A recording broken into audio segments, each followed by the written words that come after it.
Code को refactor करते हैं। हम चाहते हैं कि हमारी जो वैल्यूज़ हैं वो अच्छे तरीके से अपीयर हों। तो कोड रिफैक्टरिंग का मतलब क्या होता है कि rewriting the code to improve structure, readability, maintainability, performance और एक्सटेंसिबिलिटी विदाउट मॉडिफाइंग बिहेवियर और फंक्शनैलिटी।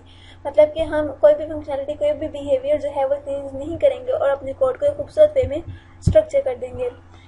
हम यहाँ पर अपने रेस्टोरेंट के नेम, डिज़ाइन और प्राइस जो हम ले रहे हैं और इनको सेव करवा रहे हैं, अगर हम एक न्यू ऑब्जेक्ट के साथ यहाँ पर अगर हम ये काम करते हैं और यहाँ पर हमारे पास ये वैल्यूज़ यहाँ पर इस तरह से ऐड हो जाती हैं, अगर हम इसको पूरे को इस क्लास में ही, क्लास रेस्टोरेंट के अंदर ही इसको डिफाइन कर दें अर्थ के साथ, तो यहाँ पर मैं इनिशियलाइज की मैं भी एक फंक्शन बना रही हूँ और अब इस अर्थ के अंदर मैं तमाम इनपुट वैल्यूज़ पास करूँगी, वो वैल्यूज़ जो कि मेरे पास रेस्टोरेंट के लिए चाहिए होंगी। नेम, इसके अंदर आर्ट्स कॉलन नेम, और मुझे चाहिए होगा डिज़ाइन, और इसके अलावा हम और नल, जो कि अगर मेरे पास वैल्यूज़ में नहीं होगी तो मेरे पास नल होगा, यानी कि अगर कोई ना कोई वैल्यू नहीं होगी तो मेरे पास नल होगा।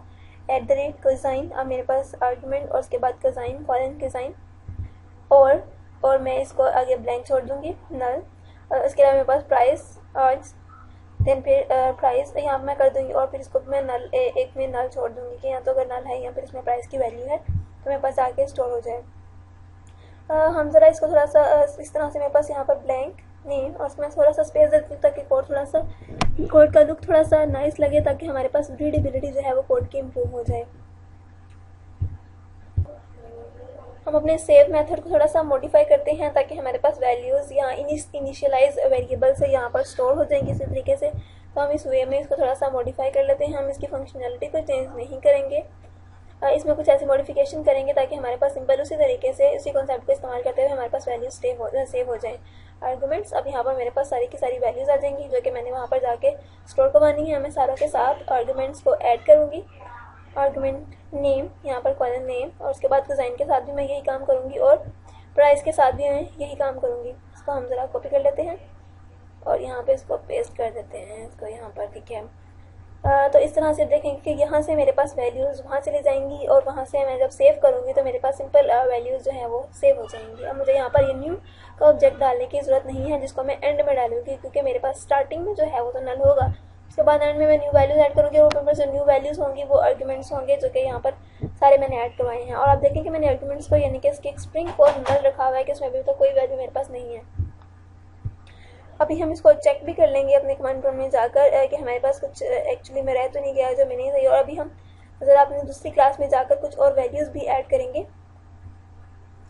मैं यहाँ से ऊपर से रेस्टोरेंट को कॉपी कर रही हूँ और मैं एक और फंक्शन बना रही हूँ, build underscore using underscore questions, कि मेरे पास एक क्वेश्चन बिल्ड हो जाए और उस क्वेश्चन में ये हो कि मेरे पास तमाम वैल्यूज़ पड़ी हुई हैं। और अब मैं यहाँ से इसको कट कर रही हूँ और मैं एक और जो फंक्शन बनाऊँगी, मैं इन तमाम वैल्यूज़ को वहाँ पर पेस्ट कर दूँगी ताकि ये मेरे पास वैल्यूज़ स्टार्ट ही वहाँ से हों इस क्लास के अंदर।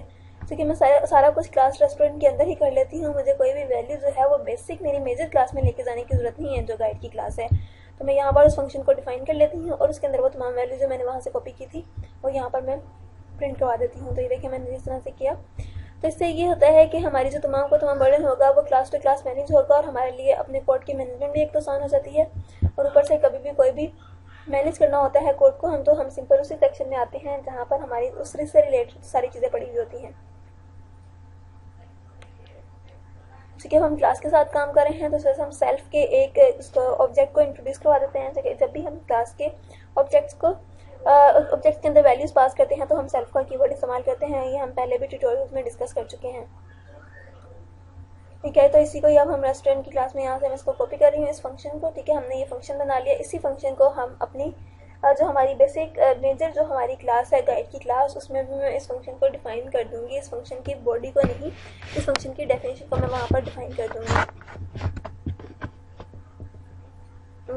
तो अब हम यहाँ पर ये वैल्यूज़ ऐड कर देते हैं कि रेस्टोरेंट्स हमारे पास अब ऐड हो जाए। हम कमांड प्रॉम्प्ट में जाकर टेस्ट करते हैं कि हमारे पास कुछ एरर वगैरह तो नहीं है, या हम जो करना चाहते हैं, जो भी ऐड करना चाहते हैं वो वैल्यूज़ ऐड हो रही हैं या नहीं। और यहाँ पर मेरे पास एक एरर आ रहा है कि क्लास का नेम मुझे चेंज करना है विद यूजिंग क्वेश्चंस। तो ये फॉर्म नहीं, ये यूजिंग क्वेश्चंस है जो कि मैंने यहाँ पर गलत लिख दिया था अभी।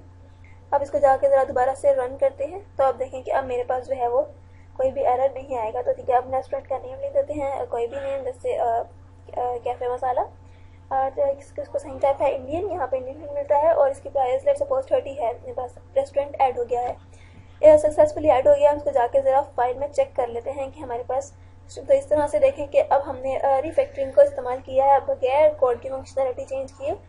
मैंने जस्ट उन्हीं वैल्यूज़ के साथ जस्ट कोड को एक अलग फंक्शन में डिफाइन किया और कुछ भी नहीं किया, और मैंने अपनी तमाम रीफैक्टरिंग परफॉर्म कर ली है।